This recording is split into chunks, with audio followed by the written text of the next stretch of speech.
notre liste, il y a des propos conclusifs de l'un des initiateurs de ce panel, le professeur Pasquale Di Sena, auquel la thématique est si chère, qui est président de la Società Italiana per il Diritto Internazionale et professeur à l'Université de Palerme.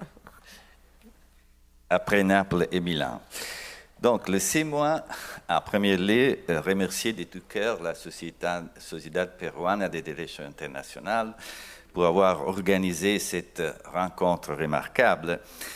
Et laissez-moi aussi remercier mes amis de la société française pour avoir accepté, avec beaucoup d'enthousiasme et un peu de patience, de partager l'organisation, ma proposition de partager l'organisation de ces panels en renouvelant une tradition qui a été commencée par M. Pelé en 2014. Vous vous rappelez peut-être à Courmayeur en Italie.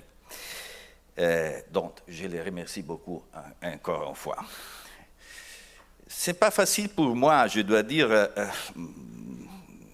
tirer des conclusions à partir des réflexions développées ici. Et ce n'est pas facile, en premier lieu, parce que ces réflexions ont été très riches. Et en deuxième lieu, parce qu'il s'agit de réflexions qui ont eu par objet des sujets très différents.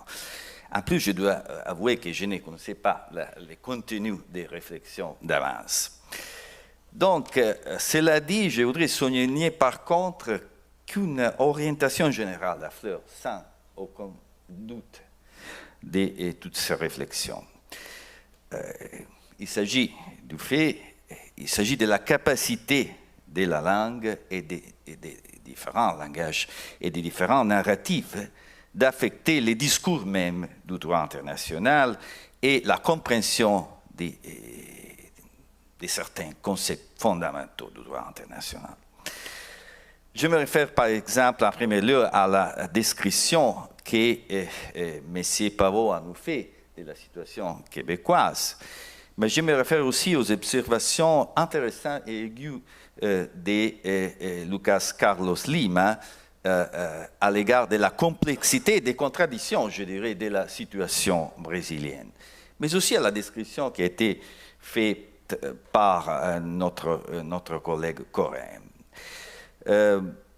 Mais aussi aux réflexions très approfondies de Pierre Baudot-Lévinec qui a mis en exergue la contradiction potentielle entre l'exigence de garantir les droits internationaux en tant que droit commun, en tant que discours juridique commun, face à l'exigence de tenir compte des diversités linguistiques.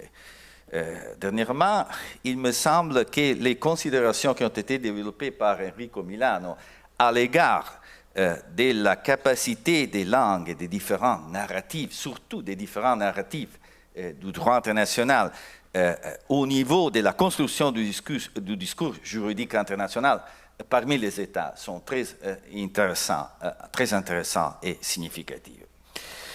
Donc, si tout cela est vrai, moi, je voudrais poser simplement, en concluant mon intervention, des questions dans ces contextes. La première question, est-il convenable que ces questions énormes soient prises en charge de quelque façon par les réseaux, je dirais de manière structurelle?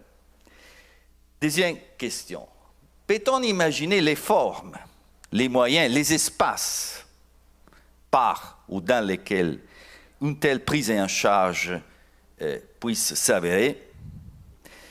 Moi, je dois avouer que j'ai pensé, par exemple, à la possibilité de créer une review plurilinguistique online et d'open access, bien entendu, du réseau. Mais il ne s'agit pas que d'un exemple. OK? Merci de votre attention et de votre patience aussi.